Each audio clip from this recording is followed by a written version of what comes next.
You know, when I look around at all the entrepreneurs who are grinding it out, spending 70 to 80 hours per week growing their business, you have to ask yourself the question, at what cost? Hi, my name's Tim Uchuk, and in this podcast, we're going to be exploring the tools, tactics, and strategies for crushing it and scaling your business without making the ultimate sacrifice of your time and freedom.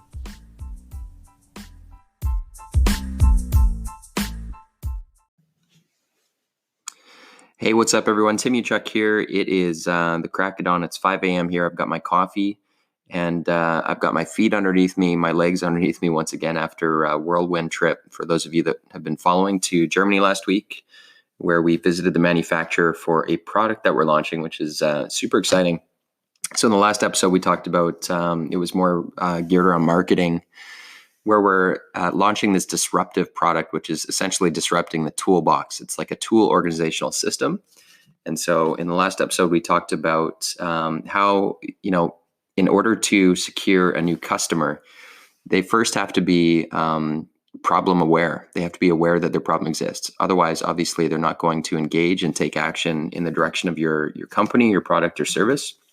And so it's your job to educate. It's your job to educate them and move them through the stages of awareness from problem aware to solutions aware, which moves them in the direction of your business, your company, hopefully. So if you haven't heard that episode, it's a really good one, and it's something that we're going through, and every business has to be aware and cognizant of what stage your prospects are at and your clients are at in order to move them through the process. So I would definitely recommend checking that out. In this episode, I really wanted to talk about an idea, and this came up actually from a challenge that one of our clients is facing right now in our Perfect Week coaching group.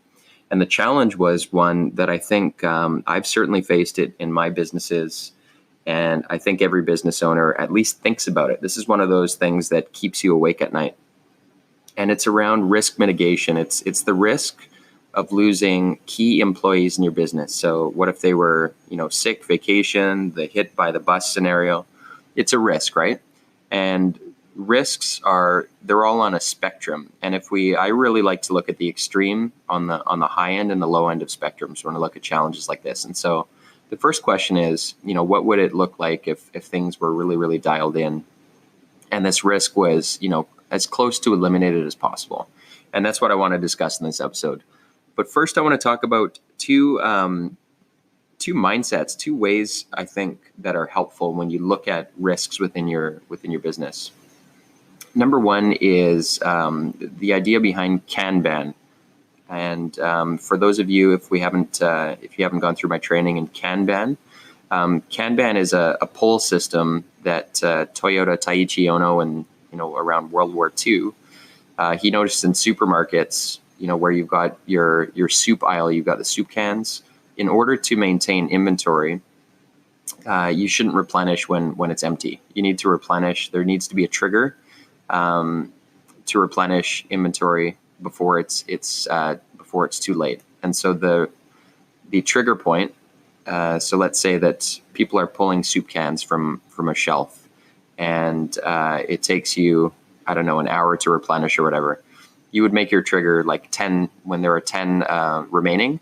That's when you start to go and replenish, because by the time it takes you to get the additional inventory, people are going to be likely going through and consuming the additional 10, if that makes sense. So that's your trigger.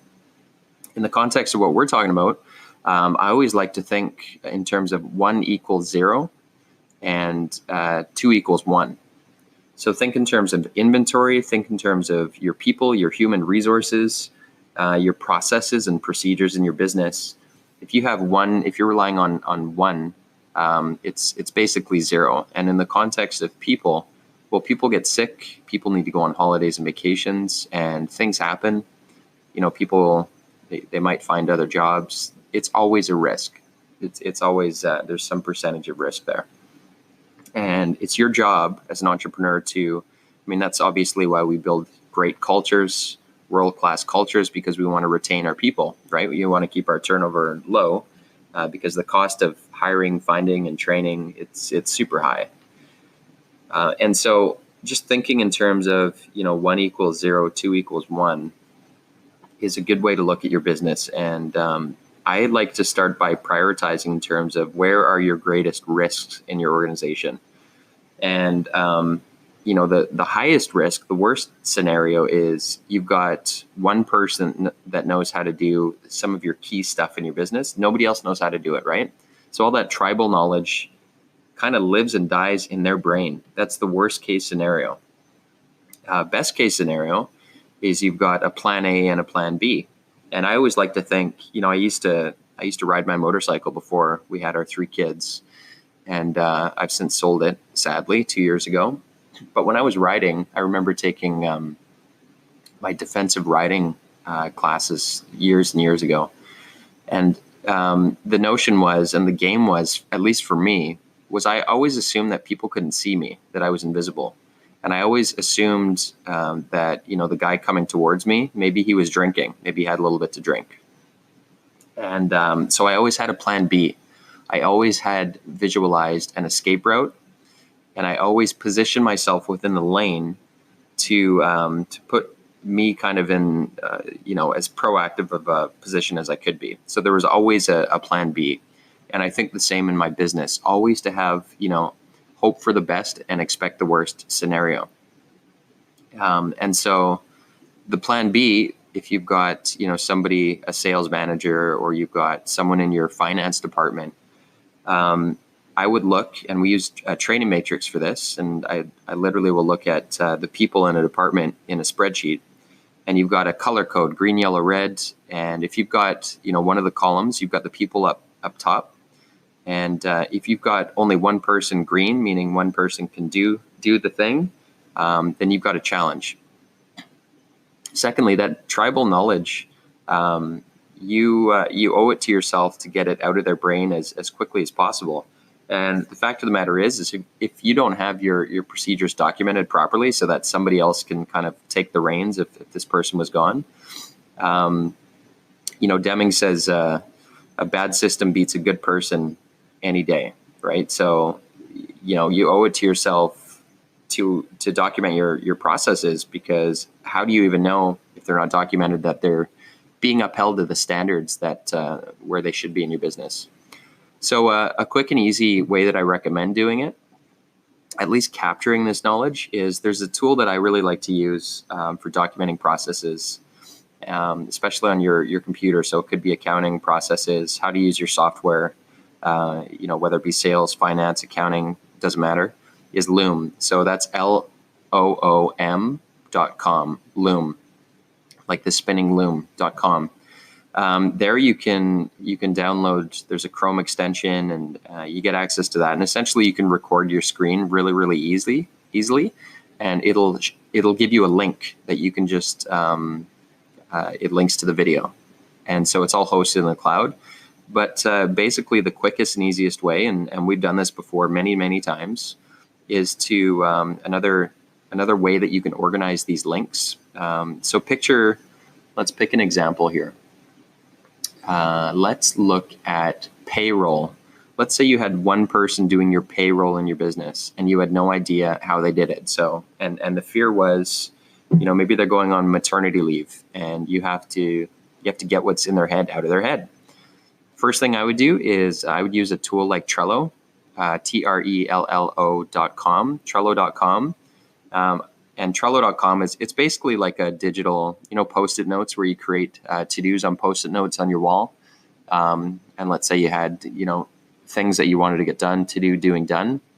That's what Trello is. It's just like a digital version of having Post-it notes. So I would grab open a Trello board if you don't have an account and you're not familiar. And I would have them, list out all of the steps, all of the important steps in your payroll.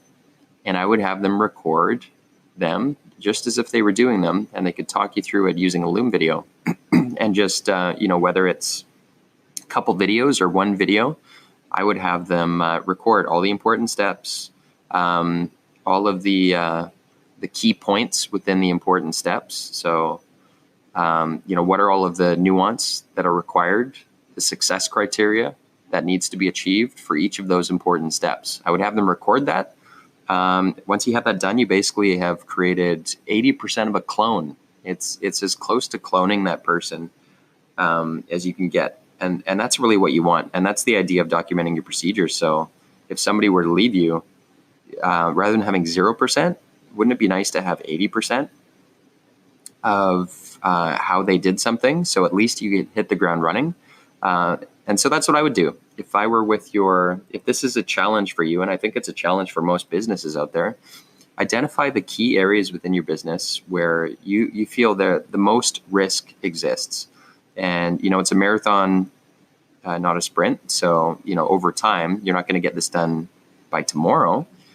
But let's say you take each quarter and you meet with your team and you say, okay, by the end of this quarter, here's the ones that we want to target and get this stuff captured. Let's start there. In the next quarter, so you knock those ones down. Next quarter, you do the next, until you've combed through your entire business and gotten all of your key procedures documented. And when it comes to documenting, by the way, I really like to err in the direction of the 80-20 Pareto Principle. So what are the 20% of the steps that drive 80% of the results? So people can really get carried away and granular, but really you want to capture, and that's why Loom is great, is you can literally go through it as if you were doing it and just record your screen and talk through it. And from my experience, that's the closest you can get to a clone, which is we're moving really in the direction of mitigating that risk that we're talking about. So you've got your, by having this, you're eliminating that 1 = 0, 2 = 1. And you've got an escape plan. You've got an insurance policy when it comes to how things are done within your organization, which makes you much, much more healthy. So I hope that's useful. That's some of my recommendations around mitigating risk of losing key employees and all that tribal knowledge that goes with it in your business. Hope that's helpful, and have an awesome rest of your day and rest of your week whenever you're listening to this. Hey, Tim Uchuk here, and real quick, if you enjoyed this podcast episode, if you could take a couple quick seconds to give it a rating, it would be very much appreciated. And secondly, if you're looking for more tools and strategies on how you can crush it in life and business, just head on over to bookwithtim.com, where I've put together a free case study which shows you how to unlock unprecedented freedom today by using the 2 power levers. Just head on over to bookwithtim.com. Until next time, wishing you success and freedom in your business. Cheers.